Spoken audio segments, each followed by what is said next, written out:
il y a des régimes qui sont même dangereux, sous des airs de bons amis. Parce qu'en fait, quand vous suivez un régime le plus sévère possible ou très extravagant, dans lequel vous vous lancez en vous disant cette fois-ci ça va être la bonne, vous vous lancez dans un cétogène, dans du jeûne ou je ne sais quoi, vous allez forcément maigrir. Moi, si je vous mets au bouillon de poule pendant 7 jours, vous allez être heureux comme tout si vous venez me voir pour maigrir, parce que vous allez maigrir. Mais moi, je ne serai pas heureuse du tout, parce que je saurai ce qui se passe dans votre corps. Vous allez perdre du gras, mais vous allez perdre du muscle. Vous allez aussi vous carencer, donc vous fatiguer. C'est déjà pas bon d'avoir des carences, mais étant fatigué, vous bougerez moins. Donc vous allez manger moins de calories, vous en brûlez aussi moins, et au final, vous perdez du gras mais beaucoup de muscles, et puis au bout d'un certain moment, vous ne maigrirez plus. Et puis quand vous allez arrêter, parce que c'est insuivable longtemps, vous allez vous remettre à manger comme avant. Vous allez donc reprendre vos kilos, et même plus, car au passage, vous aurez changé vos métabolismes. Parce qu'à chaque fois qu'on perd du muscle, on baisse le niveau de la chaudière. Parce que le muscle, c'est ce qui brûle de l'énergie. Plus on a de masse musculaire, plus on relève le niveau de la chaudière. C'est ce qu'on appelle le métabolisme de base. Parce que les muscles libèrent de la chaleur. D'ailleurs, on le voit, les gars très musclés ou les femmes très musclées qui sortent avec un t-shirt quand il fait froid dehors, alors que vous êtes là avec votre polaire, le bonnet, l'écharpe. Et vous dites, bon sang, mais comment ils font pour avoir aussi chaud que ça ? C'est tout simplement qu'ils ont une bonne masse musculaire. Et quand on fait un régime très sévère et très déséquilibré, on attaque cette masse musculaire qui va fournir au corps les calories dont il manque. Donc on perd de la masse musculaire. Donc on abaisse le niveau de la chaudière. Donc on brûle moins de calories. Donc c'est un peu ballot de manger moins de calories et de s'exposer à attaquer sa masse musculaire et à avoir des carences, donc de la fatigue, et en plus de baisser le niveau des dépenses caloriques de son corps. Voyez ? Donc c'est la raison pour laquelle au début on maigrit forcément, mais ensuite on s'arrête très vite de maigrir parce qu'on finit par atteindre un certain équilibre métabolique, et donc au bout du compte, quand on arrête, on reprend tout et on regrossit beaucoup plus. On reprend beaucoup plus de kilos qu'on en a perdu. Ce sont les fameux régimes yo-yo. Donc tous les régimes font grossir à partir du moment où ils sont très déséquilibrés et qu'ils font maigrir rapidement.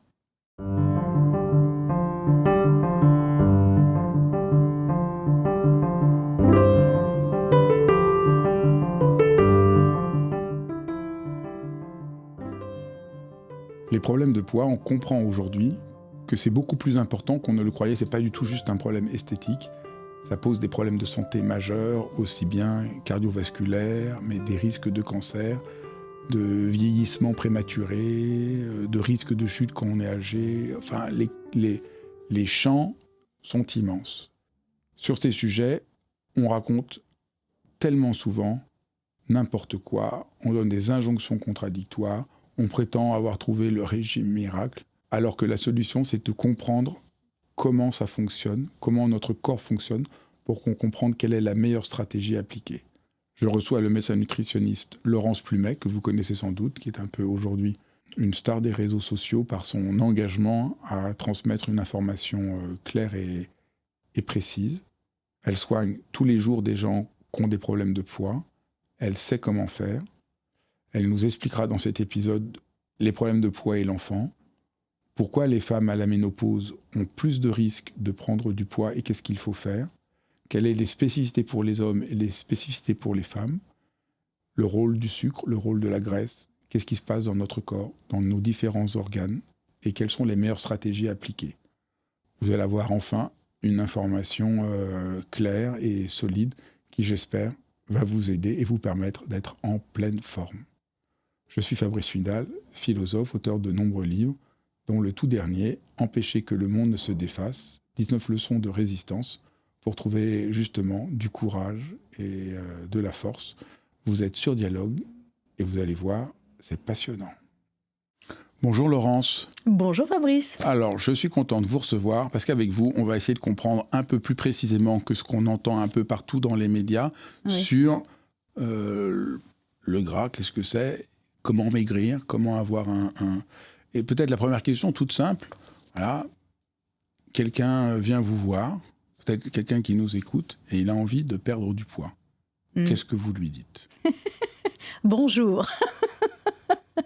Vous venez me voir pourquoi ? Parce que même si c'est évident, je n'aime pas blesser les gens. Je veux perdre du poids. Je viens vous voir parce que je veux perdre du poids. Eh bien, écoutez, vous êtes à la bonne porte. Et ensuite, je lui pose des questions et j'écoute. Parce qu'avant de conseiller, il faut comprendre. Et pour comprendre, il faut écouter. Donc je pose des questions sur la vie de la personne, sa vie professionnelle, sa vie personnelle, sans rentrer dans des détails indiscrets bien sûr, l'historique de sa prise de poids, son état de santé. J'ai besoin de tout comprendre, de façon ensuite à donner des conseils adaptés. Parce qu'il ne faut jamais dire la même chose d'une personne à l'autre, ça n'a aucun sens. Donc quand on voit des conseils un peu dans les magazines, pour maigrir il faut faire ceci ou faire cela, comme ça ne part pas de la singularité de notre situation, oui, c'est rarement efficace. tout à fait, tout à fait. Donc Alors, vous n'allez pas nous conseiller le régime qui oui. va marcher, non. C'est pour ça que vous écoutez les gens au début. Il y a deux choses. La première, c'est qu'on a toujours raison. Quand on mange équilibré, quand on bouge et quand on dort bien, ça de toute façon, ça sera bien pour tout le monde. En revanche, vous avez prononcé un gros mot, qui sont les régimes. Parce qu'en fait, il y a des régimes qui sont même dangereux, sous des airs de bons amis. Parce qu'en fait, quand vous suivez un régime le plus sévère possible ou très extravagant, dans lequel vous vous lancez en vous disant « cette fois-ci, ça va être la bonne », vous lancez dans un cétogène, dans du jeûne ou je ne sais quoi, vous allez forcément maigrir. Moi, si je vous mets au bouillon de poule pendant 7 jours, vous allez être heureux comme tout si vous venez me voir pour maigrir, parce que vous allez maigrir. Mais moi, je ne serai pas heureuse du tout, parce que je saurai ce qui se passe dans votre corps. Vous allez perdre du gras, mais vous allez perdre du muscle. Vous allez aussi vous carencer, donc vous fatiguer. C'est déjà pas bon d'avoir des carences, mais étant fatigué, vous bougerez moins. Donc vous allez manger moins de calories, vous en brûlez aussi moins, et au final, vous perdez du gras mais beaucoup de muscles, et puis au bout d'un certain moment, vous ne maigrirez plus. Et puis quand vous allez arrêter, parce que c'est insuivable longtemps, vous allez vous remettre à manger comme avant, vous allez donc reprendre vos kilos, et même plus, car au passage, vous aurez changé vos métabolismes. Parce qu'à chaque fois qu'on perd du muscle, on baisse le niveau de la chaudière. Parce que le muscle, c'est ce qui brûle de l'énergie. Plus on a de masse musculaire, plus on relève le niveau de la chaudière. C'est ce qu'on appelle le métabolisme de base. Parce que les muscles libèrent de la chaleur. D'ailleurs, on le voit, hein, les gars très musclés ou les femmes très musclées qui sortent avec un t-shirt quand il fait froid dehors, alors que vous êtes là avec votre polaire, le bonnet, l'écharpe. Et vous dites, bon sang, mais comment ils font pour avoir aussi chaud que ça ? C'est tout simplement qu'ils ont une bonne masse musculaire.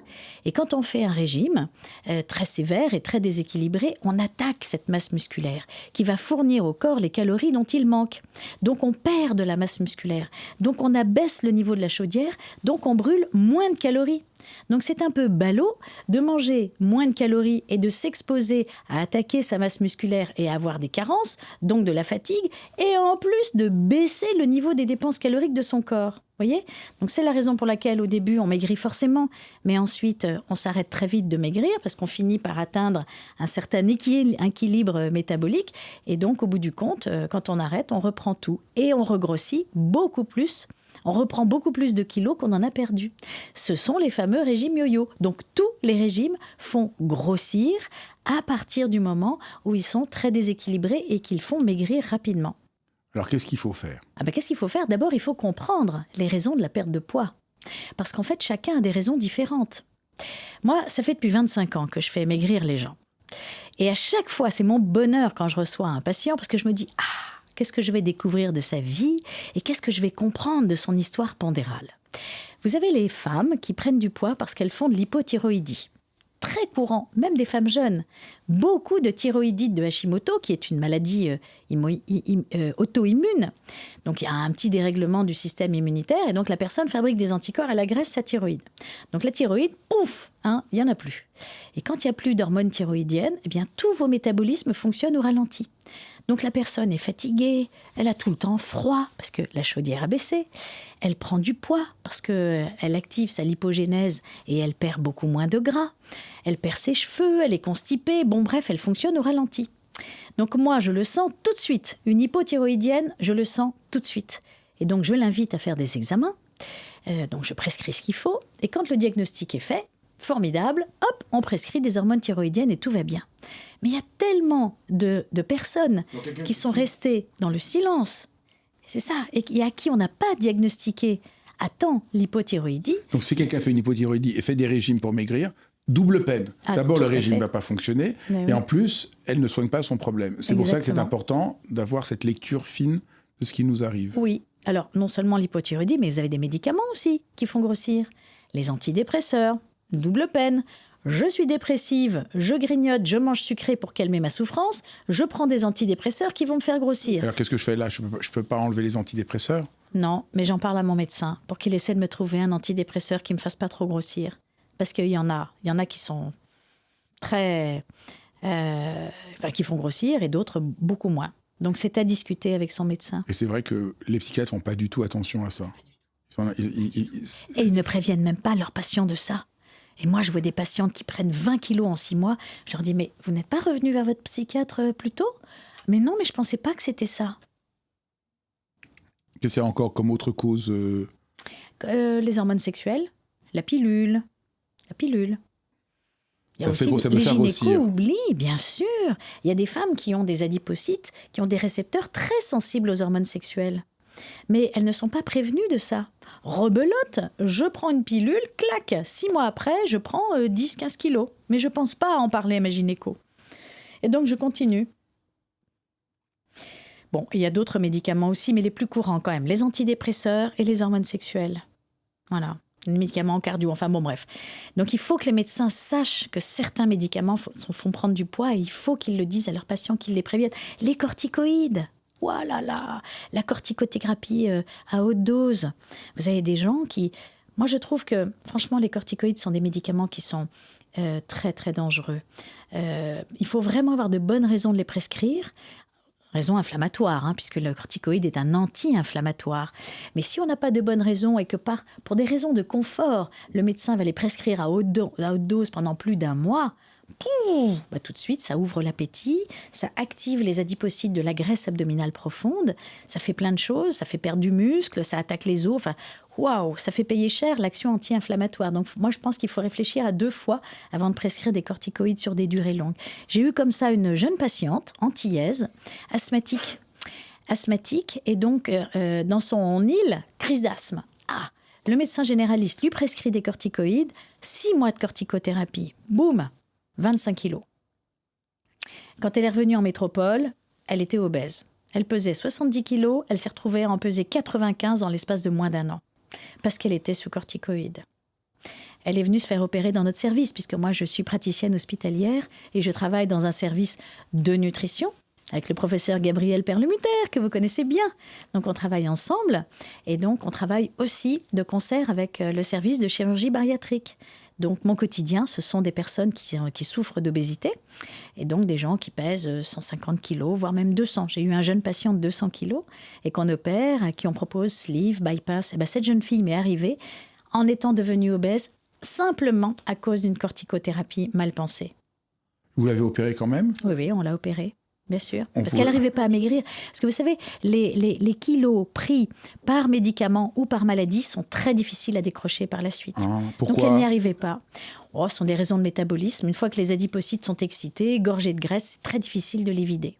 Donc là, vous avez dit un peu un des points clés. Si on veut comprendre le mécanisme, il faut rentrer dans ce que c'est le gras. Tout à fait. C'est ça un peu... Comprendre son mode d'action. Comment il réagit. Alors là, on rentre dans votre livre dans un monde complètement dingue. Oui. Je dois reconnaître qu'avant de vous lire, oui. je n'avais aucune idée de à quel point c'est subtil, complexe. Le gras, c'est pas juste notre ennemi ou un simple défaut physique, mais c'est un organe vivant, vous dites. Tout à fait. On oublie trop souvent que c'est un organe qui fait partie de notre corps. Là, qu'en le disant déjà, en quoi c'est un organe Mais parce que physiologiquement, il représente entre 20 et 25% du poids du corps. C'est un des organes les plus importants pondéralement. La masse du tissu adipeux est importante, c'est 1/5 à 1/4 du poids de notre corps. Donc pour que ça représente ce poids-là, il faut qu'il soit sacrément utile. Et effectivement, il est très, très utile. On a un cœur qui bat pour nous envoyer le sang indispensable à la santé de nos cellules. On a des poumons qui nous oxygènent. On a des reins qui filtrent notre sang et qui nous font éliminer les déchets. On a des ovaires, enfin en tout cas moi, qui fabrique des hormones sexuelles. Vous avez autre chose pour fabriquer la testostérone. Tous les organes sont utiles. Eh bien, le gras est utile. Et ça, il faut que les gens le comprennent, parce que 25% du poids du corps, pour quelqu'un qui pèse, une femme qui pèse par exemple 60 kilos ou un homme 70 kilos, un quart, ça fait quand même 15 kilos de graisse. On se dit, bon sang, mais j'ai 15 kilos de gras en moi. Mais oui, parce que ce gras, il est réparti un peu partout. On en a dans les bras, on en a dans nos muscles, on en a évidemment dans notre petit ventre, on en a au niveau du petit bourrelet extérieur, on en a aussi à l'intérieur, autour de nos organes. On en a partout de ce gras. Et il n'est pas que négatif. Mais pas du tout, il est très utile. Et surtout, ça, c'est un peu une des grandes révolutions. J'ai l'impression, depuis quand même 10-15 ans, pendant longtemps, on disait, oh là là, il faut enlever le gras, il ne faut pas manger gras. Là, on commence à comprendre que c'était très naïf, que c'est plus subtil que ça. Oui, alors on vit une époque difficile où on a tendance à le charger, ce gras, parce qu'on vit à une époque où on fait l'apologie de la minceur.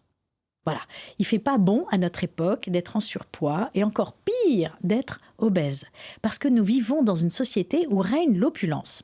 Donc on se dit par définition, une personne qui est en surpoids ou qui souffre d'obésité, c'est quelqu'un qui ne sait pas se retenir, c'est quelqu'un qui manque de volonté, qui est dans la malbouffe, bien fait pour cette personne, après tout, elle n'a qu'à bouger plus et elle n'a qu'à manger mieux.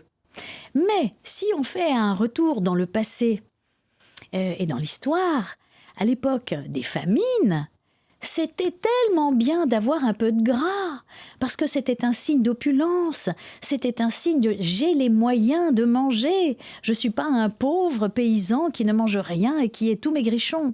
Donc au contraire, à cette époque-là, le surpoids, voire même l'obésité, était plutôt valorisant. Alors, il ne vivait pas très longtemps, parce que ça se terminait mal en règle générale. Mais maintenant que nous avons radicalement changé de concept, on vit dans une société d'abondance, en tout cas dans notre pays. Ce n'est pas le cas dans tous les pays, bien sûr, parce qu'il ne faut pas oublier que sur la planète Terre, il y a à peu près 1/3 de la population qui souffre d'obésité, 1/3 qui est bien, et 1/3 qui souffre de malnutrition, dénutrition, et où règne la maigreur. Donc, vous voyez, dans les pays où règne la dénutrition, par exemple, on recherche plutôt la femme opulente. On ne va pas la voir obèse, on ne va pas avoir le regard négatif sur son corps. On va la trouver belle, appétissante. On va se dire, ça, c'est une femme qui va me faire de beaux enfants. Et chez nous, quand on voit une femme ayant le même poids, le même corps, on va dire « Ah, elle est obèse, vraiment, elle ne sait pas se retenir, elle mange n'importe comment, elle ne bouge pas assez. » Et on va avoir un regard critique qu'on appelle la grossophobie. Vous voyez ? Donc, en fait, selon les civilisations, on n'a pas du tout le même regard. Moi, j'ai le regard du médecin, du physiologiste. Donc, si j'ai écrit ce livre, c'est parce que déjà, je trouve complètement injuste qu'on critique ce gras alors qu'il est utile. Et je me suis dit, dans le fond, personne ne le connaît, ce gras. Et ce gras, il est tellement utile, il nous rend beaucoup de services. Donc, arrêtons de le matraquer. Voilà. Donc, son seul tort, c'est d'être visible. Parce que si on avait ce gras à l'intérieur de nous, caché, sans qu'on le voie, sous forme de ce ventre, ou des fesses, ou des cuisses, on ne trouverait rien à y redire. C'est parce qu'il est visible, en fait, qu'on le critique, ce gras. Voilà. Alors, vous expliquez comment ça se fabrique et se dégrade. Donc, le gras se fabrique et se dégrade à travers 2 mécanismes, la lipogénèse et la lipolyse. Bravo. Est-ce que vous pouvez distinguer ces 2 mécanismes et pourquoi c'est important d'essayer de les comprendre ? Parce qu'en fait, la cellule adipeuse, qu'on appelle l'adipocyte, c'est une cellule qui a un pouvoir extraordinaire. C'est la seule cellule dans notre corps qui soit capable de moduler son volume. Elle peut grossir jusqu'à 15 fois. Elle peut augmenter de 15 fois son volume. Donc, quand la cellule adipeuse grossit, c'est ce qu'on appelle le processus de lipogénèse. Génèse, la synthèse, à la fabrication, la création. Donc, la création de gras, lipogénèse, elle se met à ce moment-là à gonfler, et nous, on grossit avec elle.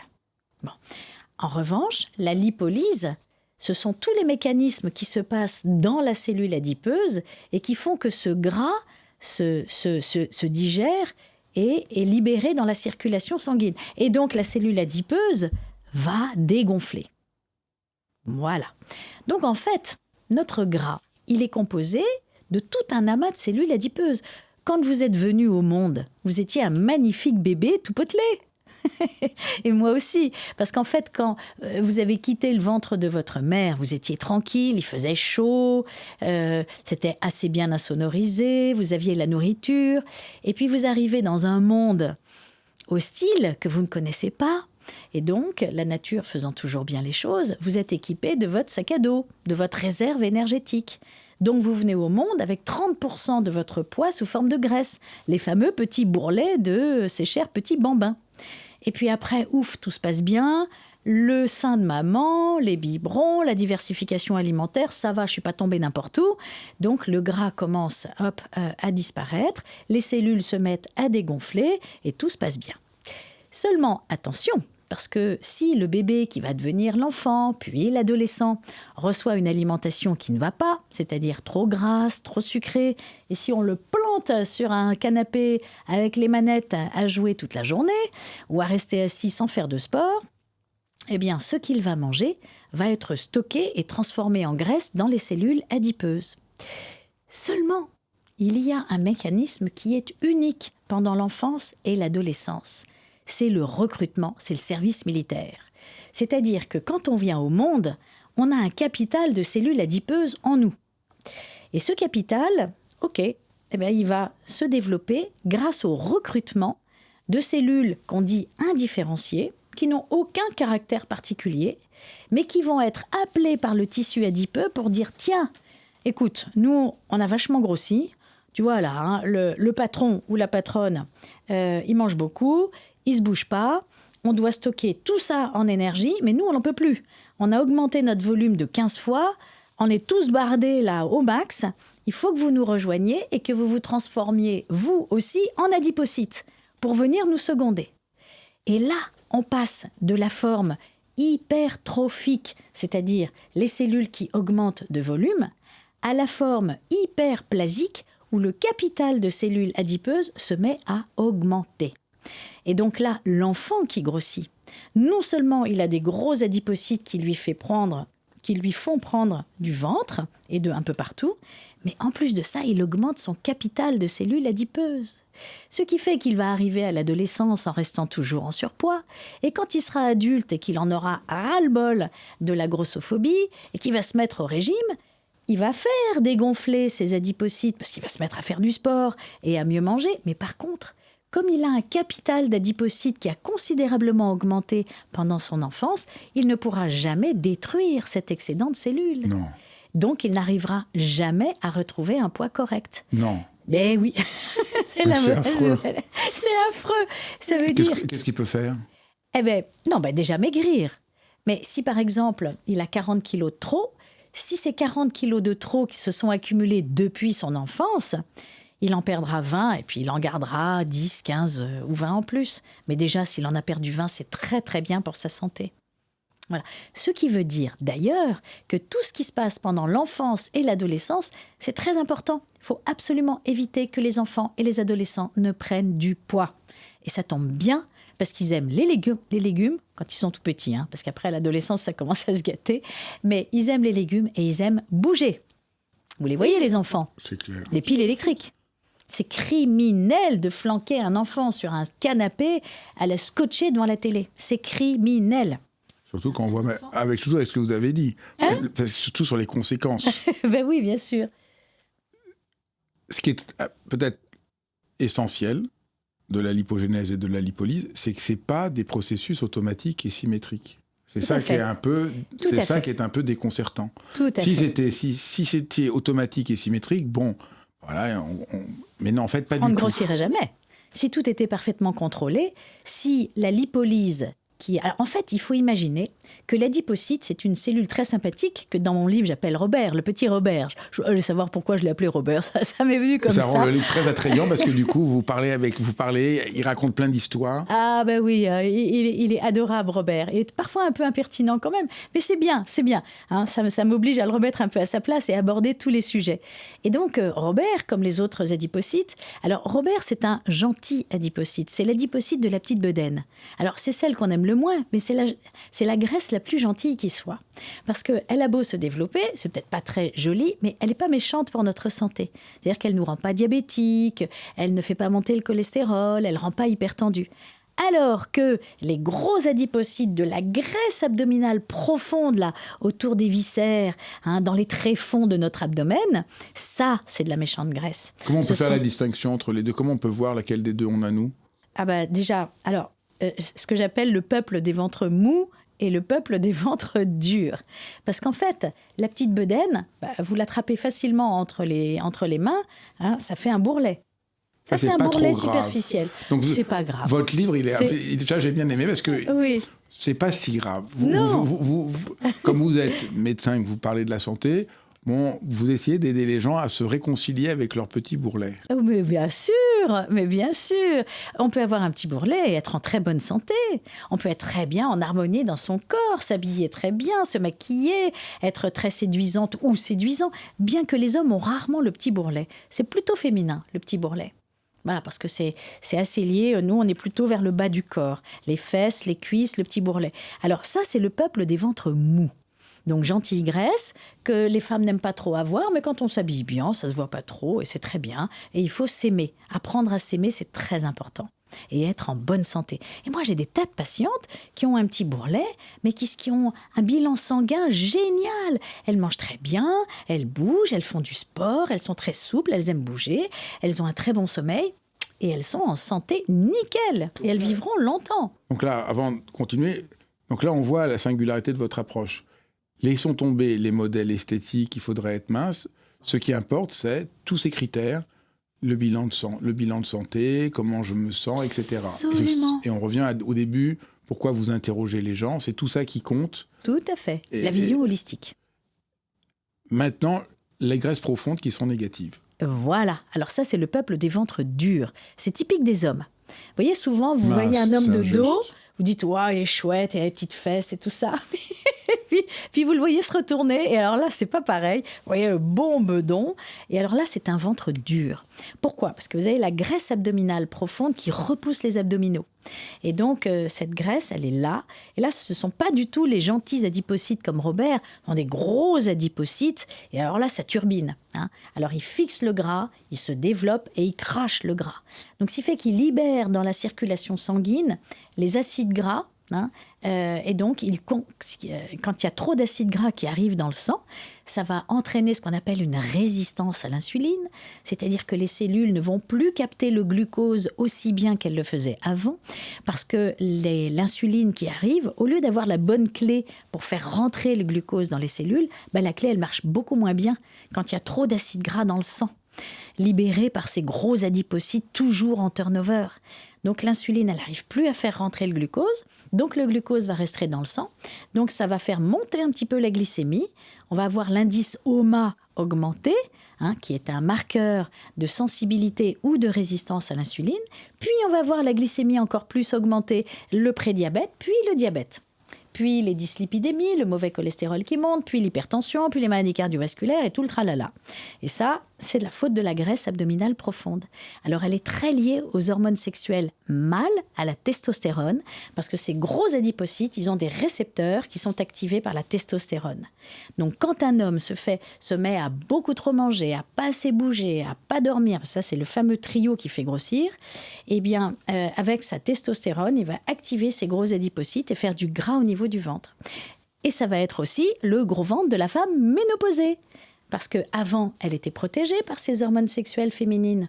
Mais quand elle est ménopausée et que les ovaires sont en grève, il n'y a plus d'hormones sexuelles féminines. Donc la testostérone devient de facto dominante.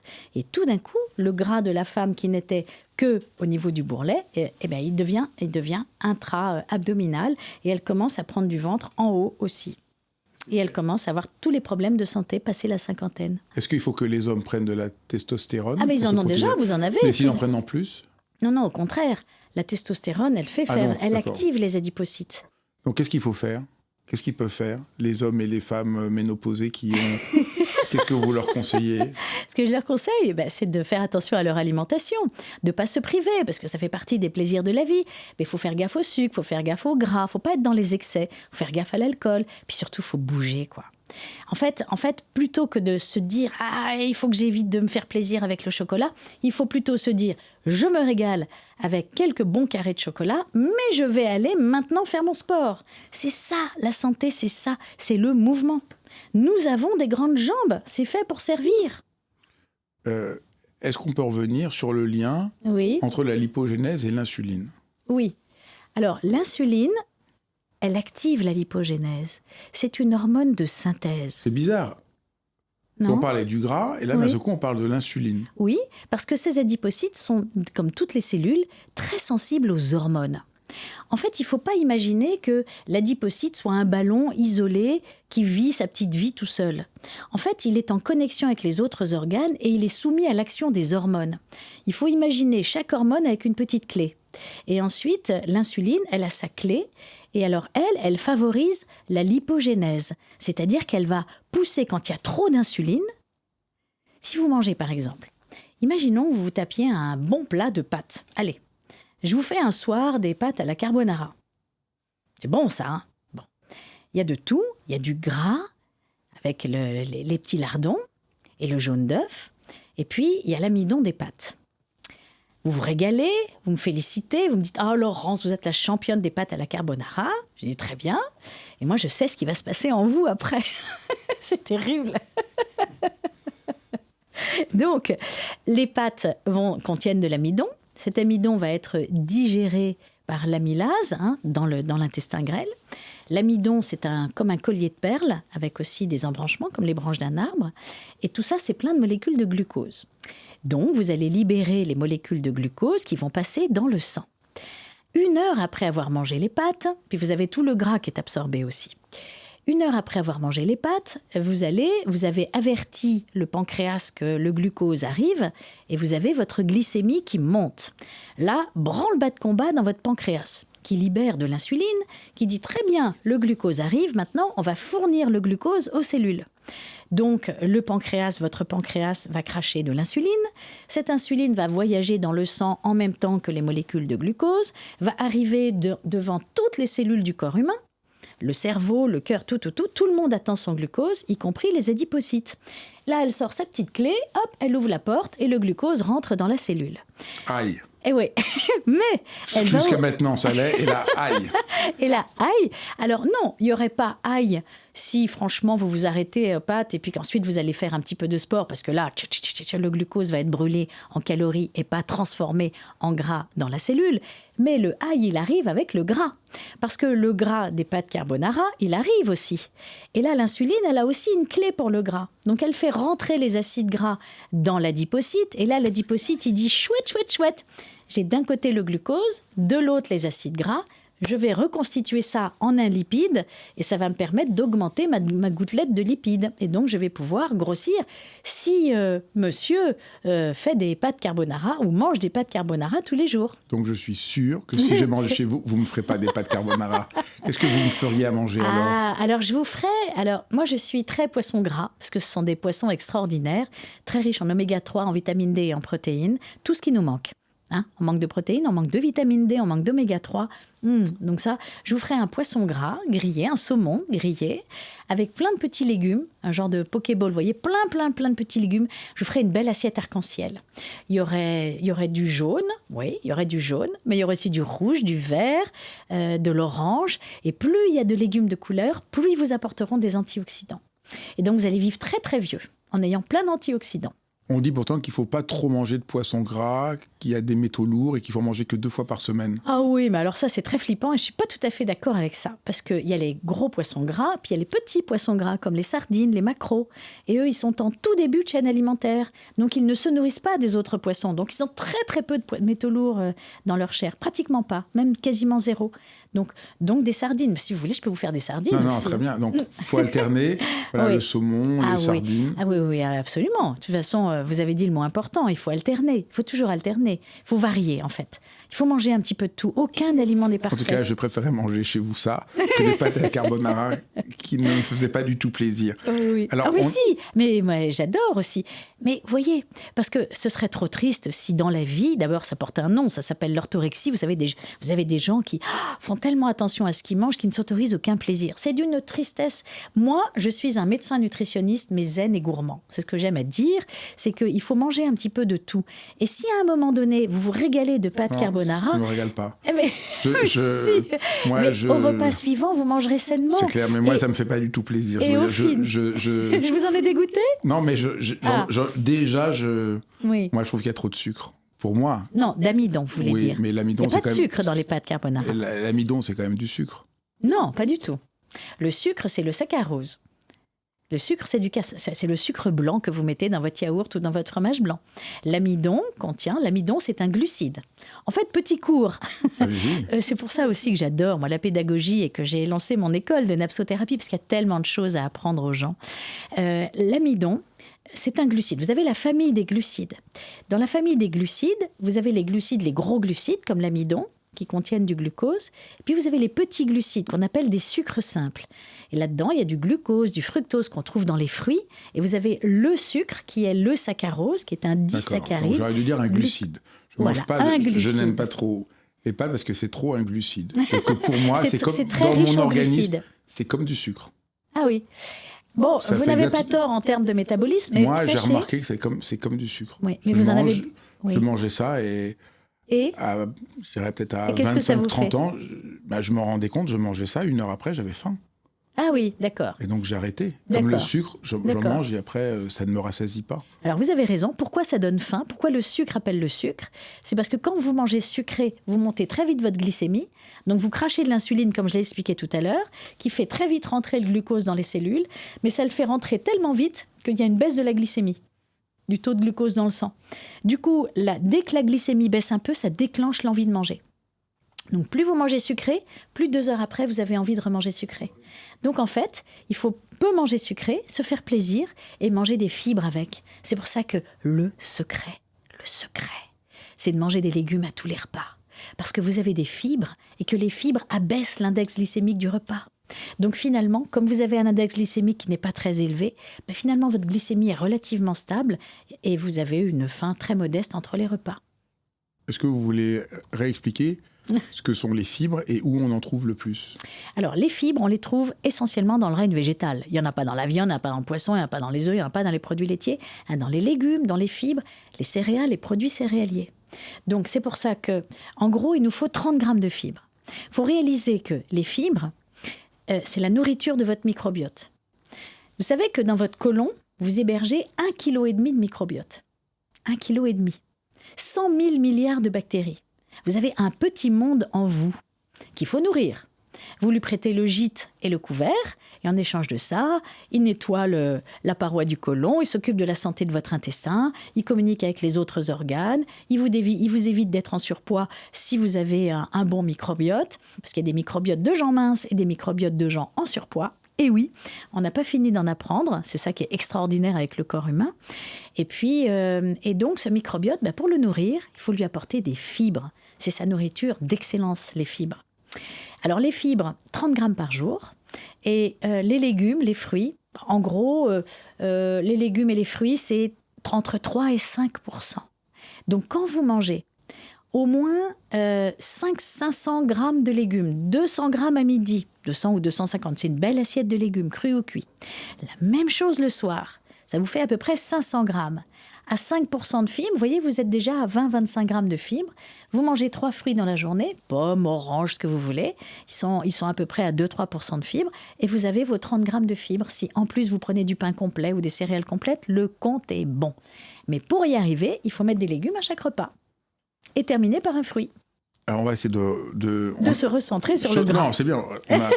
Est-ce qu'on peut essayer de décrire maintenant? On a bien vu un peu la lipogénèse et la lipolyse, oui. Qui est le mécanisme de libération des graisses. Oui. comment ça fonctionne. Oui. Parce que là, c'est ça qu'on a envie de savoir. Au fond, si on veut perdre du poids, il faut favoriser la lipolyse. Il faut éviter la Ou freiner la lipogénèse aussi. Freiner la lipogénèse, voilà. Alors, freiner la lipogénèse en évitant de manger trop sucré parce qu'on stimule l'insuline qui active la lipogénèse, et en évitant aussi de manger trop gras, parce que directement, le gras va aller dans les adipocytes. Donc déjà, on contrôle le gras et le sucre et on mange équilibré. Déjà, on contrôle la lipogénèse, parce qu'on contrôle l'insuline. Maintenant, si on veut activer la lipolyse, comment on fait ? D'abord, on fait du sport. Parce que quand vous faites du sport, beaucoup de sport, vous faites sécréter de l'adrénaline. C'est ça, en fait, qui vous fait suer. Quand on est très actif, on a chaud tout de suite. On a chaud. On a chaud parce qu'on sécrète de l'adrénaline. Cette adrénaline, elle stimule plein de trucs et entre autres, elle active la lipolyse. Donc, elle va libérer des acides gras parce qu'en fait, les acides gras, ça libère de l'énergie. On est d'accord. Bon, quand vous maigrissez, c'est pour fournir de l'énergie au corps. Quand vous faites du sport, vous faites travailler vos muscles. Au début, vos muscles, ils se nourrissent de glucose. C'est pour ça que les sportifs, souvent, on les voit boire sucré ou manger sucré. Quand, au bout de 2 heures de tennis contre Nadal, on les voit, ils se ressourcent en sucre. Bon. Mais au bout d'un certain moment, les réserves de sucre, il n'y en a plus. Donc, les muscles, ils appellent le gras. Et le gras, il libère grâce à l'adrénaline. Donc, l'adrénaline va activer la lipolyse et les adipocytes commencent à relarguer le gras.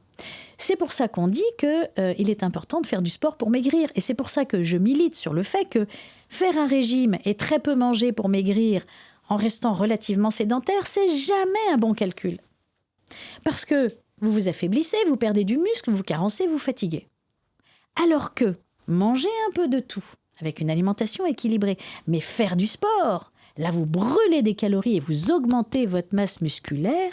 Alors non seulement vous brûlez avec le cardio, 300 calories de l'heure, mais en plus de ça, vous augmentez votre masse musculaire, donc vous remontez le niveau de la chaudière. Donc vous habituez votre corps à brûler beaucoup plus de calories. Vous voyez ? Donc vous provoquez un différentiel calorique, vous brûlez plus de calories que vous n'en mangez, parce que vous faites du sport et vous maigrissez. C'est pas beau ça ? C'est formidable. Mais il faut faire du sport. Et cerise sur le gâteau, il faut également bien dormir. Et ça, personne n'en parle. Et ça me choque. Parce que les gens se précipitent sur le dernier bouquin qui sort son dernier régime et tout le monde oublie l'importance du sommeil. Or, le cerveau est essentiel dans l'homéostasie, dans le contrôle de votre santé. Pourquoi ? Parce que si vous vous couchez trop tard, et que vous n'avez que 6 heures de sommeil au lieu d'en avoir 8, votre cerveau il est en stress. Donc, premièrement, le lendemain, vous vous réveillez fatigué. Est-ce que si vous êtes fatigué, vous aurez envie de faire du sport, Fabrice ?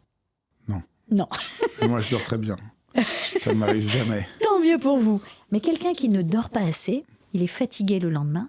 Donc, sans s'en rendre compte, il va économiser ses dépenses caloriques. Il va beaucoup plus rester assis dans son fauteuil. Il n'ira certainement pas franchir le seuil de la salle de sport, donc il va économiser 200 à 300 calories par jour après une mauvaise nuit. Première chose. Deuxième chose, le cerveau, il est en manque de sommeil, il n'a pas eu ses 8 heures. Donc, situation de stress, donc augmentation de synthèse du cortisol. Et tout à l'heure, qu'est-ce que j'ai dit ? Le cortisol, ça fait grossir parce qu'il active les adipocytes de la graisse profonde. Donc, on prend du gras et du mauvais gras. Troisième chose, quand on est fatigué et qu'on n'a pas assez dormi, on est très attiré par le sucre et les féculents. On a envie de pâtes, de pain, on a envie de se faire un méga sandwich et surtout, on est très attiré par les biscuits, les gâteaux et le chocolat. Donc, à cause d'une mauvaise nuit, fatigué, on ne se dépense pas, on mange gras et sucré, et en plus de ça, on a augmenté son taux de cortisol, donc on prend très vite du poids. Je vais vous parler d'une expérience qui a été faite sur des volontaires qu'on a volontairement privés de sommeil pendant 4 nuits, 4 heures de sommeil pendant 4 nuits. On les laisse manger ad libitum devant des buffets dans la journée. Qu'est-ce qu'on a constaté ? Ils se vengent sur les féculents, sur le pain, sur le sucre. 4 jours de manque de sommeil égale une prise de 800 grammes. Non. Ah ouais. Pratiquement 1 kilo au bout de 4 jours de nuit sans sommeil. Enfin, seulement 4 heures. Donc ça va très très vite. Donc, j'attire l'attention de tout le monde sur le fait que le manque de sommeil est un gros pourvoyeur de prise de poids. Et donc, j'explique à tous mes élèves qui suivent la formation de napsothérapie, quand vous avez en face de vous quelqu'un qui vient vous voir pour perdre du poids, vous commencez premièrement par l'interroger sur son sommeil. Si on revient à la lipolyse, réduire la lipolyse, il ne suffit pas de manger moins pour réduire la lipolyse. Ben non. Non. C'est pas en mangeant moins qu'on maigrit. C'est ça qui est un peu... Il faut manger mieux, mais pas moins. Vous voyez ? Il faut manger mieux et bouger plus. C'est ça le secret de la perte de poids. C'est pas manger moins et bouger moins. C'est pas manger moins et être sédentaire. C'est pas ça du tout. C'est manger mieux et bouger plus et surtout bien dormir. C'est ça le secret. Et deuxième secret, manger léger le soir. Parce que c'est la nuit qu'on grossit. Vous parlez de la différence entre les graisses brunes et les graisses blanches. Ah oui. Alors, autre caractéristique de ce gras, de cet organe incroyable. Comme j'ai dit tout à l'heure, il est un peu partout. On en a partout. On en a les fesses, les cuisses, etc. Et selon ses localisations, c'est pas le même. C'est pas le même. La graisse des cuisses et des fesses, elle est très fibrosée. C'est la fameuse peau d'orange, la cellulite. Très difficile à faire partir. Le bourrelet, gentille petite graisse, graisse blanche. Quand je dis graisse blanche, c'est un peu jaune. Quand vous disséquez, quand vous faites de la chirurgie et que vous enlevez du gras, chirurgie réparatrice, le body lift, hop, on vous enlève le bourrelet. La graisse, elle est jaune. C'est pour ça que la couverture de mon livre est jaune. Elle est jaune. Voilà, c'est en fait la couleur de l'huile. Oui, quand vous servez de l'huile, il faut vous dire que c'est la même chose dans votre corps. Mais c'est sous forme de lobules, vous voyez, qui sont compactes. Donc cette graisse blanche, elle existe en bourrelet ou profonde. Et on a vu que ça n'était pas du tout le même rôle. Gentille en bourrelet, méchante en périviscéral, profond. Et cette fameuse graisse brune, elle existe quasiment plus chez nous. Et en fait, elle a existé quand vous êtes venus au monde, et moi aussi, on avait de la graisse brune. C'était notre chaudière, en fait. Elle se trouvait entre nos omoplates. On avait un bon petit paquet de graisse brune. Et elle est brune, pourquoi ? Parce qu'elle est très riche en mitochondries. Et la mitochondrie, c'est la chaudière. C'est-à-dire que cette graisse brune, étant donné qu'on est né à poil et sans poil, on n'avait pas beaucoup de moyens de maintenir notre température corporelle.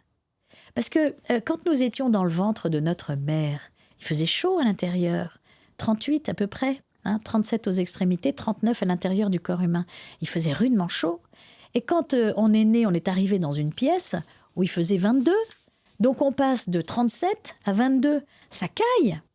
Et qu'est-ce qu'on a comme moyen ? Nous, quand on a froid, on frissonne. Et quand on a quelques petits poils, etc., ça suffit à monter un petit peu notre température. Et puis on s'active, etc. Mais le bébé, il ne sait pas faire ça. Donc, quand il est venu au monde, le bébé, il a cette fameuse graisse brune qui produit de la chaleur. C'est la graisse qui produit de la chaleur. Mais on peut pas en retrouver ? Justement, il y a des chercheurs qui se demandent si on n'arriverait pas à transformer de la graisse blanche en graisse brune. Ça fait partie des projets de recherche, mais ce serait bien, parce que c'est une graisse qui libère des calories au lieu de les stocker. Ce serait génial, mais on n'en est pas là encore. Parce que cette graisse brune, après, elle disparaît, on n'en a plus. J'ai appris autre chose dans votre livre de complètement étonnant. Oui. C'est qu'on a un système de contrôle de notre poids dans le cerveau qu'on appelle le pondérostat. C'est ça. Ça, je ne savais pas du tout. Oui. Qu'est-ce que c'est ? C'est bien fait. En fait, notre corps, il est programmé pour assurer la survie de l'espèce. C'est-à-dire qu'on a un poids dans lequel on se sent bien et on a une espèce d'équilibre entre les réactions métaboliques qui font et qui défont. Et quand ce qui fait et ce qui défait est équilibré, on garde un poids correct. Et en fait, notre cerveau, il a en mémoire ce poids correct qu'on appelle le pondérostat. Et dès que vous cherchez, par exemple, à maigrir très fort, vous agressez votre corps avec ces régimes totalement stupides et déséquilibrés. Et après, votre cerveau va tout faire pour vous faire remanger, pour vous faire revenir à votre poids d'antan. Ce qui fait que si nous, on veut atteindre un poids qu'on s'est fixé, mais qui n'est pas le même, qui est celui qui a été décidé dans notre cerveau, on peut faire tous les efforts qu'on veut, on y reviendra toujours. Qu'est-ce qu'on peut faire pour convaincre le pondérostat ? Oui. Alors, il est déréglé Parce que si le pondérostat était toujours efficace, il n'y aurait jamais d'obésité. Parce qu'il est là pour nous protéger. Au début, il est là pour nous protéger. Absolument. Mais après, qu'est-ce qui se passe? Qu'est-ce qui fait qu'une personne n'a pas ces systèmes de régulation? En fait, ce pondérostat, comment il nous permet d'avoir un poids régulier tout au long de sa vie? En fait, il contrôle votre comportement alimentaire. Si un jour vous mangez beaucoup, vous allez voir que le lendemain, vous mangez beaucoup moins.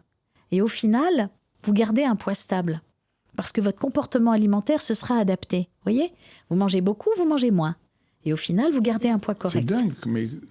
C'est dingue qu'on ait cette chose-là dans le cerveau. Je sais pas, c'est extraordinaire. Vous savez, notre corps, il fonctionne en mode automatique. Hein. Il vaut mieux, d'ailleurs. Et donc, qu'est-ce qui se passe quand au fond, on a déréglé, au fond, les gens Et donc, les régimes risquent de dérégler le pondérostat. Oui, ça peut le dérégler. Mais surtout, qu'est-ce qui fait qu'une personne, par exemple, va vous dire « Moi, dès que je mange un peu, je grossis ».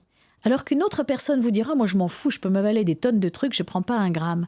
Pourquoi y a-t-il une telle injustice entre les gens? Dites-moi, j'ai hâte de savoir. Alors attention, hein, moi je sais pas tout des secrets du corps humain, loin s'en faut. Mais on connaît quand même quelques petites choses. D'abord, c'est au niveau de... on a des gènes. On a des gènes en nous. Moitié, 50% gènes de notre mère, 50% gènes de notre père. Ça, c'est ce qu'on appelle la génétique. Et vous avez entendu parler de l'épigénétique. L'épigénétique, c'est comme une ampoule. Il faut représenter un gène comme une ampoule électrique qui peut soit s'allumer, soit s'éteindre. Donc, en fait, vous pouvez avoir des gènes qui, en temps normal, feraient que votre lipogénèse ou votre lipolyse vont être bien équilibrés, mais pour des raisons X de mutation ou de comportement totalement extravagant, la malbouffe pendant trop longtemps, de la sédentarité pendant trop longtemps, à un moment donné, l'ampoule, elle s'éteint ou elle s'allume. Et par exemple, la lipolyse va s'éteindre, elle ne va pas se faire normalement. La lipogénèse va s'allumer beaucoup trop, voyez? Donc il va se passer un déséquilibre au niveau de l'expression de ces gènes et au niveau de la mutation. On a identifié une 40aine de gènes mutés chez les personnes souffrant d'obésité. Voilà. Donc ce sont des gens qui stockent beaucoup plus facilement, donc l'hypogénèse hyperactive et faible lipolyse. Ce sont des gens aussi qui ont une mauvaise régulation de la sensation de faim, parce que tout, hein, on a le centre de la faim dans notre cerveau, hein, au niveau de l'hypothalamus. Donc ce sont des gens qui ont plein de mutations à plein d'endroits, et ça peut être soit trop de lipogénèse, soit pas assez de lipolyse, ou au contraire, tout le temps faim. Vous avez des gens qui ont tout le temps faim. Et ça vient d'où? Avoir tout le temps faim. Par exemple, alors ça vient d'où? De plein de choses, de plein de raisons différentes. En fait, votre tissu adipeux, il est génial parce qu'en plus, il s'autorégule. Il va sécréter une molécule qui s'appelle la leptine. Et quand il se développe de trop, parce que vous avez un peu trop abusé de la bonne chair, à un moment donné, vous allez sécréter beaucoup de leptine. Et la leptine, c'est un messager qui va aller au niveau de votre hypothalamus pour dire « Stop !» On arrête de trop manger, là, ça suffit. Là, le tissu adipeux, il se développe. Donc maintenant, il va falloir se calmer. Et cette leptine va éteindre la sensation de faim. Et pendant plusieurs jours, vous allez manger beaucoup moins. Et donc, vous allez garder votre poids correct. Eh bien, chez les personnes qui souffrent d'obésité, on s'est rendu compte que les récepteurs à la leptine au niveau du cerveau n'étaient plus opérationnels. Et on ne peut pas prendre de la leptine? Alors, si, ça existe. Ça existe parce qu'il existe une maladie génétique qui est très rare. Il y a une centaine de mutations à la leptine dans le monde. C'est très rare. Ça se manifeste par une obésité massive dès la petite enfance. Ce sont des enfants qui mangent tout le temps, de jour comme de nuit. Donc, qui deviennent ultra obèses très vite. Et on voit bien qu'il y a quelque chose qui ne va pas. Qu'un enfant réclame à manger tout le temps, on se voit bien. Donc, on fait une étude de leur génome. Et c'est là qu'on voit qu'il y a cette mutation de la leptine. Et là, on sait les soigner. On leur fait des injections de leptine tous les jours. Et puis, ils se mettent à avoir un comportement normal et ils maigrissent. Pour les autres? Et pour les autres, non. Ça ne marcherait pas? Non, ça ne marchera pas. C'est dommage. Parce que je me dis, mais puisque la leptine est déréglée. Ah oui. Ah ben, il faut être soit muté il faut avoir soit la mutation, soit non. Mais quand on a des problèmes de poids, ça peut être lié à la leptine. Mais on peut pas en prendre pour... De toute façon, oui, mais c'est pas au niveau de la mutation du gène de la leptine. Chez les gens qui sont obèses, ils ont un bon gène. Ils sécrètent bien la leptine, à la différence de ces quelques patients malades. Ils sécrètent bien la leptine, mais c'est le récepteur au niveau du cerveau qui est bloqué. Donc là, on ne sait pas quoi faire. Il faut les faire maigrir. On ne sait pas. Parce qu'en fait, quand il y a trop de gras Il y a trop de leptine. Et à un moment donné, les récepteurs disent « Ah là là, il y a trop. » Donc, clac, ils se ferment. Et la personne devient résistante. Et si elle est résistante, elle continue d'avoir faim. Donc, il faut arriver à déclencher la perte de poids pour faire maigrir le tissu adipeux par le sport, par le sommeil, bien dormir, bien bouger, manger équilibré. Hop, on repère du poids, du coup la leptine baisse et tout d'un coup les récepteurs deviennent sensibles et tout d'un coup la personne va ressentir la sensation de faim et de rassasiement. C'est magique. C'est magique. Une des règles de base, du coup, puisqu'on comprend tous ces mécanismes, c'est de ne pas laisser les kilos s'installer. Ah oui. Ouais, donc il faut vraiment faire attention à son poids tout le temps. Tout à fait. Parce que c'est plus facile de perdre 3 kilos que d'en perdre 40. Bien sûr. Alors après, vous le savez, la graisse peut être une carapace qui peut être nécessaire à certaines personnes pour se protéger. Bon nombre de personnes se sont laissées volontairement grossir pour calmer en elles une souffrance psychologique qu'elles ont en elles. C'est pour ça que j'écoute toujours beaucoup mes patientes. Parce que quand on me dit « j'ai pris du poids depuis l'enfance », bien sûr, il peut y avoir de la génétique, bien sûr, il peut y avoir de la malbouffe, bien sûr, il peut y avoir des parents qui vous gavent avec des chips, des crèmes au chocolat, et puis il n'y a pas de sport du tout à la maison et rien du tout. Bon, bien sûr, il peut y avoir ça. Mais il peut y avoir aussi la souffrance psychologique. Il peut y avoir le harcèlement, il peut y avoir de la souffrance. Il peut y avoir beaucoup d'abus. Les abus sexuels. Toujours y penser. Parce que la petite fille qui aurait été abusée sexuellement pendant son enfance, qu'est-ce qu'elle va faire ? Bon, déjà, elle va peut-être pas en parler à ses parents. Elle va le garder pour elle. Et qu'est-ce qu'elle va faire ? Elle va se mettre à manger pour étouffer ce stress qui est en elle, cette souffrance qui est en elle, parce que ça fait du bien de manger sucré. Vous sécrétez de la dopamine. La dopamine, ça calme. On le sait bien, ça. Ça calme les souffrances. Le chocolat, ça fait particulièrement du bien.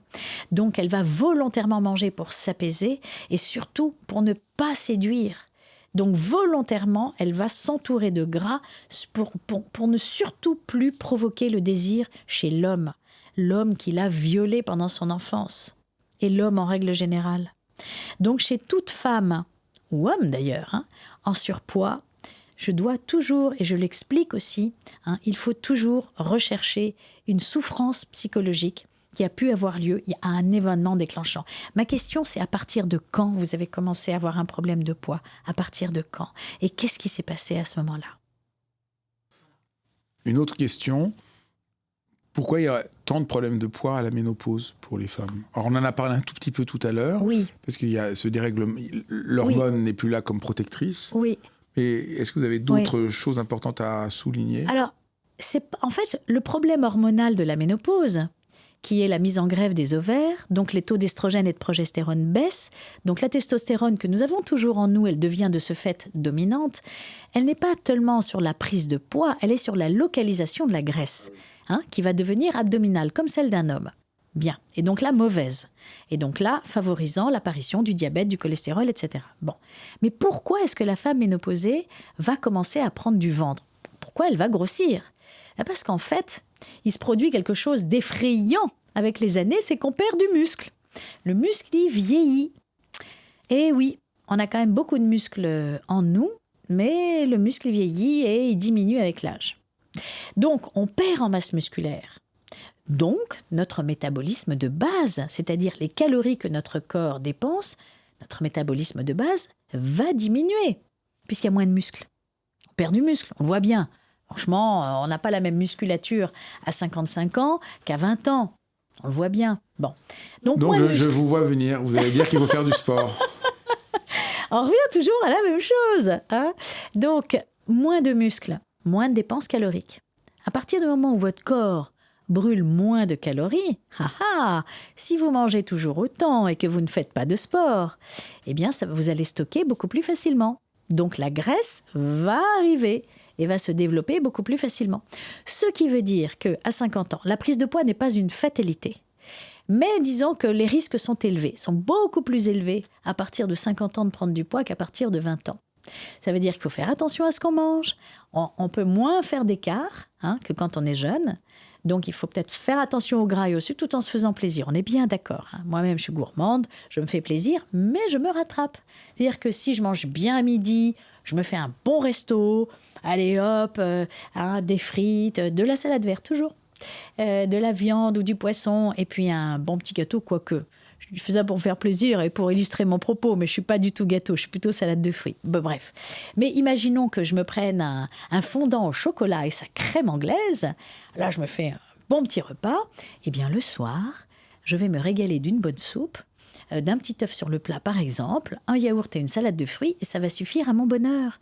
Et ça sera le secret pour moi de garder un poids correct. J'ai la chance d'avoir gardé mon poids de 18 ans. Voilà, alors que la femme, tout au long de sa vie, elle a tellement de raisons de prendre du poids, beaucoup plus que l'homme. Elle devra affronter la pilule, risque élevé de prise de poids, la grossesse, orage hormonal. Il y a beaucoup de femmes qui prennent 25 kilos au lieu d'en prendre 17 sans avoir rien fait à cause des hormones. L'allaitement, risque de prise de poids, la ménopause, waouh! Je peux vous assurer que la vie d'une femme, pour garder un poids correct, faut qu'elle soit vigilante. Vigilance, la balance. Pas tous les jours, mais une fois par mois. Il faut être vigilant. Donc, à partir de 50 ans, on connaît son corps, on sait qu'on perd du muscle, c'est inévitable. Raison de plus pour faire du sport, un peu plus. 3 fois par semaine, marcher tous les jours, monter les escaliers, être dans la dynamique pour brûler des calories et freiner la fonte musculaire, et manger varié et équilibré. Ne pas se lancer dans des régimes, certainement pas. Un bon petit déjeuner, yaourt, fromage blanc ou un chocolat chaud, du pain ou des flocons d'avoine ou ce qui nous fait plaisir, un fruit. Ensuite, on se dépense dans la matinée, on marche, on monte les escaliers, on fait ce qu'on veut, éventuellement du sport.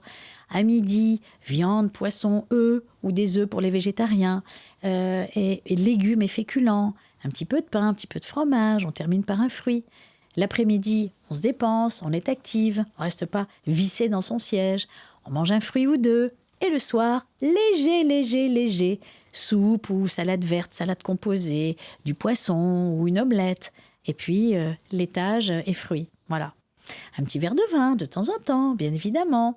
Et puis, quelques restos de temps en temps, bien sûr. Mais les écarts, oui, mais pas trop souvent. Parce que si vous êtes tout le temps dans les écarts, là, si j'allais manger au restaurant à midi et que le soir, je me refasse encore un restaurant, si c'est comme ça tous les jours, là, je vais vite devenir obèse, c'est sûr.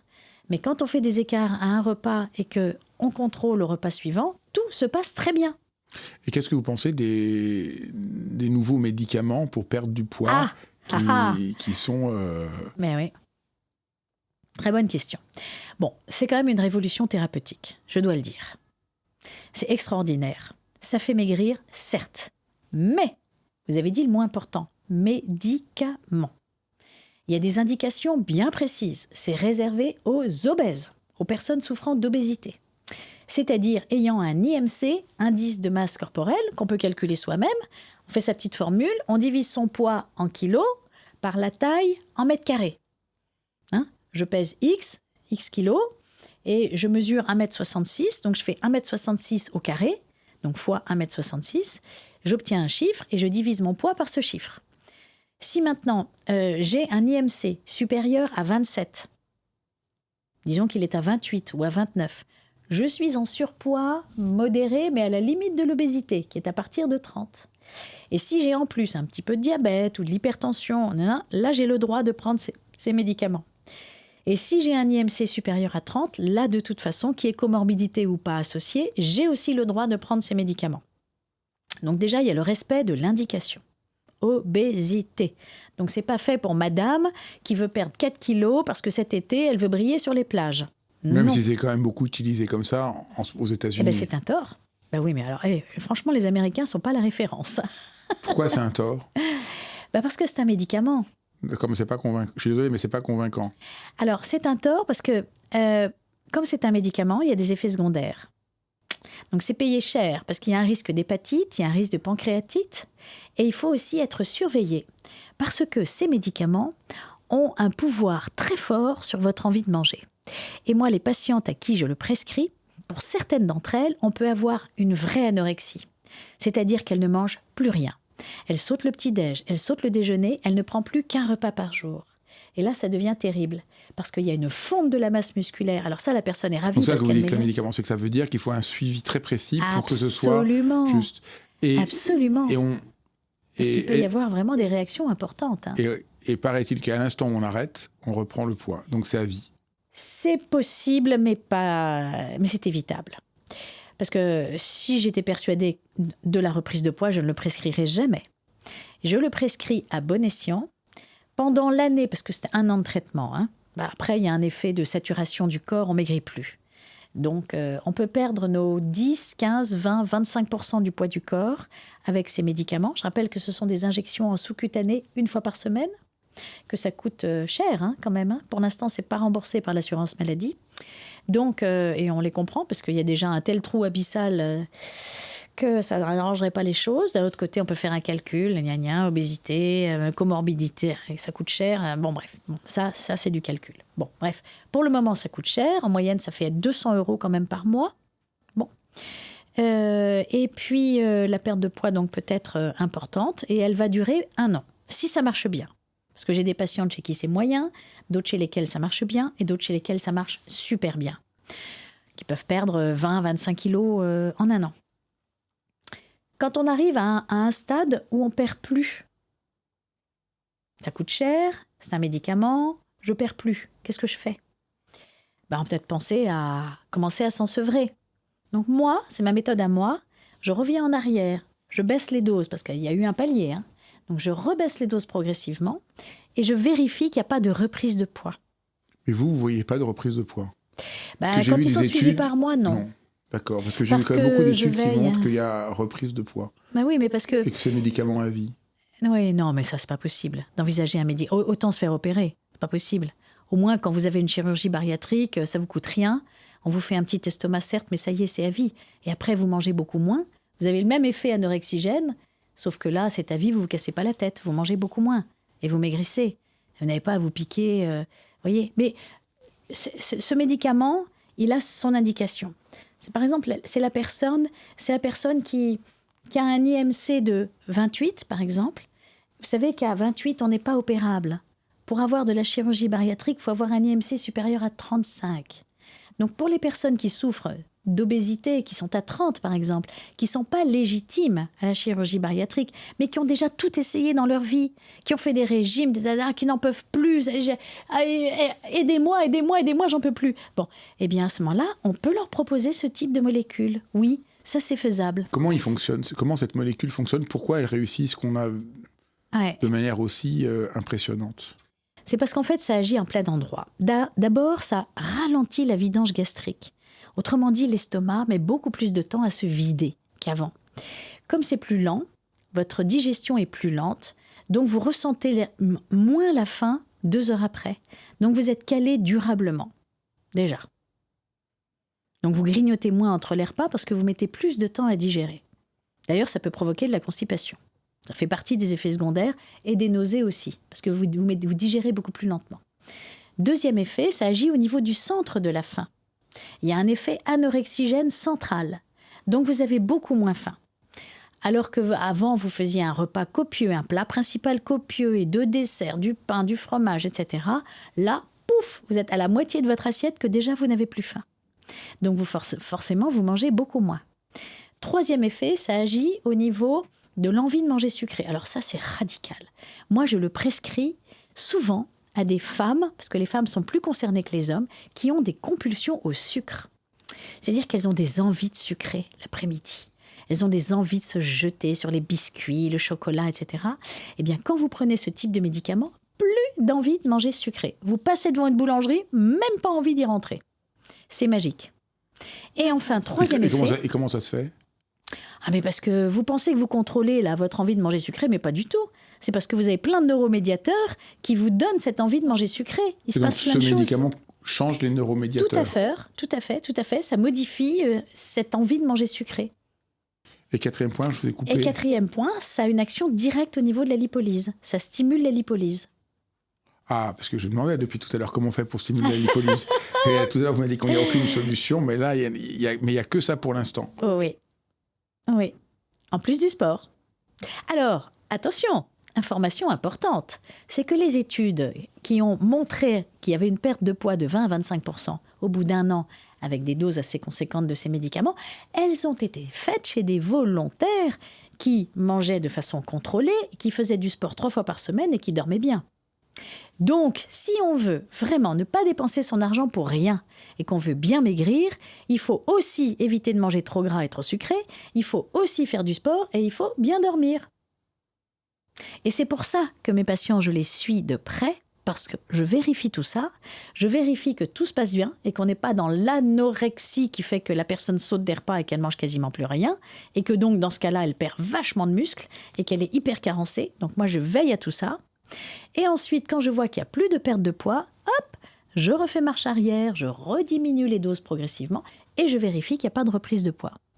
Mais je le vérifie parce que je m'assure que la personne garde les mêmes comportements, qu'elle garde les mêmes petits repas équilibrés, qu'elle garde son niveau d'activité physique et qu'elle garde son bon sommeil. Et c'est grâce à cette discipline, entre guillemets, qui n'est même plus une discipline, mais une nouvelle façon de vivre, qu'elle garde son poids et qu'elle ne regrossit pas. Ben, merci Laurence de toutes ces informations, Oui. de ce parcours. C'est vraiment...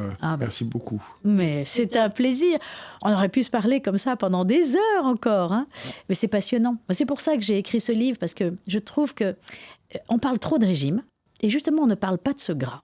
Voilà. Et le gras, il est à respecter. On en a besoin de ce gras. Parce que tout à l'heure, vous m'avez dit, mais c'est un organe. Mais je ne suis pas rentrée dans les détails des rôles de ce gras. À quoi il sert, ce gras ? Pourquoi est-ce qu'il représente 15 kilos quand même de notre poids du corps ? Quel est son rôle ? Pourquoi il est là ? D'abord, réserve énergétique. On ne sait jamais ce qui peut nous arriver dans la vie. On peut tomber malade, plus manger. Il va falloir résister. Il nous faut des réserves caloriques si on ne mange plus. Eh bien, on a de quoi tenir 40 jours de jeûne.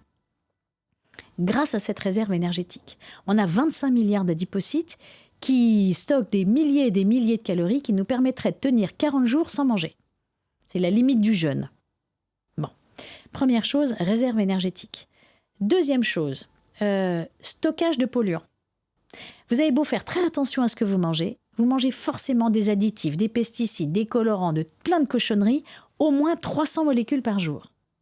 Ces molécules, elles sont pour la plupart d'entre elles lipophiles, c'est-à-dire qu'elles aiment le gras. Donc, ça va être stocké dans votre gras et ça ne va donc pas circuler dans le sang et ça ne va pas intoxiquer vos cellules. Donc, merci le gras. Vous stockez les mauvaises molécules dans votre gras et vous préservez ainsi vos cellules. Troisième rôle, sécrétion d'hormones sexuelles. Le gras a la capacité, grâce à une enzyme qui s'appelle l'aromatase, de transformer la testostérone en estrogène. Ce qui fait qu'une femme ménopausée qui a un petit bourrelet va quand même réussir à fabriquer un peu d'estrogène, même si ses ovaires sont caboutes. Donc, merci le gras. Donc, c'est pour ça que c'est bien d'avoir un petit bourrelet quand on est ménopausé, parce qu'au moins, on a un petit peu d'estrogène. Et donc, on fera une ménopause moins sévère, moins de bouffées de chaleur. C'est pas plus mal. Voilà. Et par ailleurs, le gras communique avec les autres organes aussi. On a vu, il sécrète de la leptine qui va avertir le cerveau, qu'il faut arrêter de manger quand il se développe de trop. Il sécrète aussi de l'adiponectine, qui est une autre molécule qui fait fabriquer du bon cholestérol. Il parle aussi avec le microbiote, il parle avec le foie. C'est extraordinaire. Vous voyez ?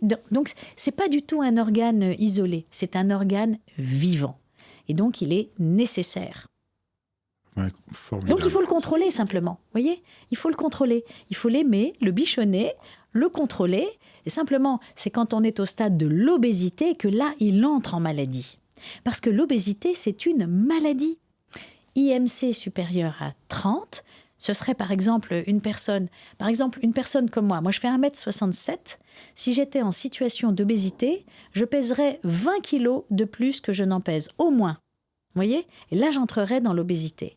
Et là, l'obésité, c'est une maladie, à la différence du surpoids modéré.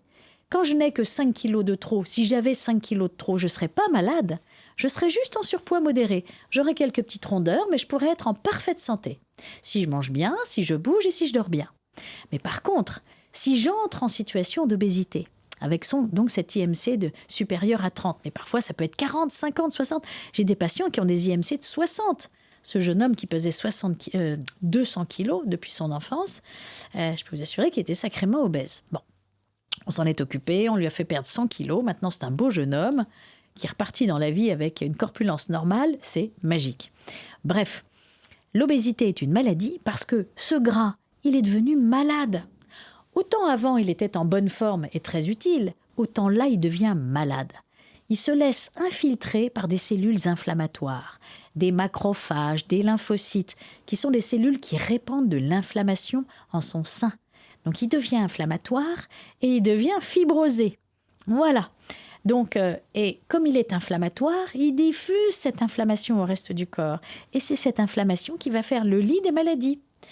Voilà pourquoi, quand on est en situation d'obésité, il ne faut pas rester en situation d'obésité. Il faut maigrir absolument. Il y a un enjeu de santé fort. Alors après, on a 2 possibilités. Soit on évite de tomber dans l'obésité en réagissant vite. C'est pour ça que je recommande de se peser 1 fois par mois quand même. Et si franchement, la personne se trouve en situation d'obésité pour une raison de souffrance personnelle, il faut résoudre ce problème. Il faut consulter, il faut se faire aider, mais on ne peut pas, on est en danger quand on est en situation d'obésité. Parce que diabète, hypertension, cholestérol, arthrose, vous imaginez quand vous avez 40 kilos de trop, ce que vous faites subir à vos hanches, à vos genoux, à vos chevilles, vous les bousillez. Cancer, risque de cancer augmenté. Il y a de l'inflammation partout dans le corps quand on est en situation d'obésité. Il y a beaucoup plus de cancer chez les personnes qui souffrent d'obésité. Donc c'est vraiment une maladie, il faut s'en débarrasser.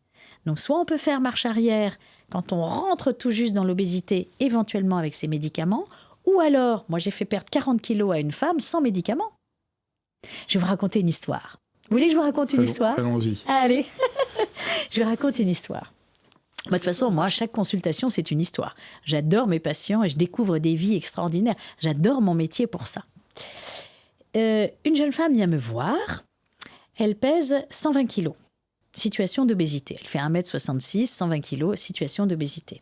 Sa femme est au chômage. Elle a perdu son emploi. Elle n'est pas bien du tout. Aucune confiance en elle, limite dépressive, mais pas d'antidépresseur, mais pas bien du tout. Elle vient me voir, on discute. Et là, je lui dis, vous avez une chance extraordinaire. Vous êtes sans emploi, vous avez donc du temps pour vous. Utilisez ce temps, dans l'attente de retrouver un emploi, car je sais qu'un jour vous retrouverez un emploi, utilisez ce temps pour vous et donnez-vous 1 année pour vous refaire complètement. Banco, me dit-elle. J'ai complètement revu son alimentation. Pas de régime sévère, juste équilibré comme je l'ai dit, en contrôlant le gras et le sucre sans les supprimer, mais juste sans excès. Très bien. Le sport, elle avait du temps et elle aimait ça. Elle s'est mise à fréquenter la salle de sport. Elle en faisait 1 à 2 heures par jour, mais elle adorait. Au début, c'était un peu poussif parce que 120 kilos faire du sport, Donc, ça a été le vélo, ça a été l'elliptique. Elle y est allée progressivement sur mes conseils. Et puis, quand elle a vu qu'elle commençait à fondre, j'ai rééquilibré son sommeil aussi parce qu'elle dormait pas bien. Elle avait des apnées. Donc, j'ai étudié son sommeil. Elle a eu une polysomnographie parce que ça aussi, complication de l'obésité, les apnées du sommeil. Donc, cercle vicieux. Apnée du sommeil, vous dormez pas, vous grossissez. Plus vous grossissez, plus vous faites des apnées, plus votre sommeil est mauvais, plus vous grossissez. Il y a un cercle vicieux. Toujours s'intéresser à son sommeil. Si on dort pas, si on a des insomnies, on a des maux de tête, on n'est pas bien, on a des gros coups de pompe dans la journée, il faut en parler à son médecin et aller voir un spécialiste du sommeil qui va faire une polysomnographie. Ça a vraiment un message hyper important. Le sommeil, le sommeil, le sommeil. C'est la base de la napsothérapie. Le sommeil. Et donc, cette femme a tout rééquilibré, bien dormir, le sport 2 heures par jour, une alimentation, alors là, elle suivait mes conseils, mais alors au cordeau, mais c'était très gourmand, et bien elle a perdu 40 kilos en 1 an. Du coup, voyant son corps changer, elle a retrouvé confiance en elle, maquillée, jolie, belle, intelligente, motivée. Premiers entretiens, tac, elle décroche son emploi. Et ben voilà. Elle n'est pas belle, la vie ? Une belle histoire. Merci infiniment. C'est une belle histoire. Mais il y en a plein comme ça. En fait, ne jamais culpabiliser les gens. Ce n'est pas de leur faute s'ils sont en surpoids. On l'a vu. Il peut y avoir des maladies, il peut y avoir des médicaments, il peut y avoir une souffrance personnelle. Donc, ne jamais culpabiliser. Mais comprendre, écouter, conseiller, suivre, motiver et toujours donner de l'espoir. Voilà. C'est avec l'espoir qu'on arrive. Magique. Formidable. Merci d'avoir suivi cet épisode de Dialogue. C'est vraiment un vrai merci parce que c'est vraiment précieux que vous ayez vu cet épisode jusqu'au bout, que ça vous parle, que je fais ça pour vous. Donc c'est vraiment un échange et je suis vraiment conscient aujourd'hui qu'autour de Dialogue, il y a véritablement une communauté de gens pour qui prendre soin du monde, prendre soin de soi, prendre soin des autres, compte beaucoup. Et c'est vraiment merveilleux de voir qu'on est ainsi une communauté. Alors n'hésitez pas à partager, à liker. Ça a l'air de rien, mais c'est vraiment très important. Ça participe d'une sorte de contagion heureuse dont notre monde a bien besoin. Je vous embrasse et je vous dis encore une fois merci.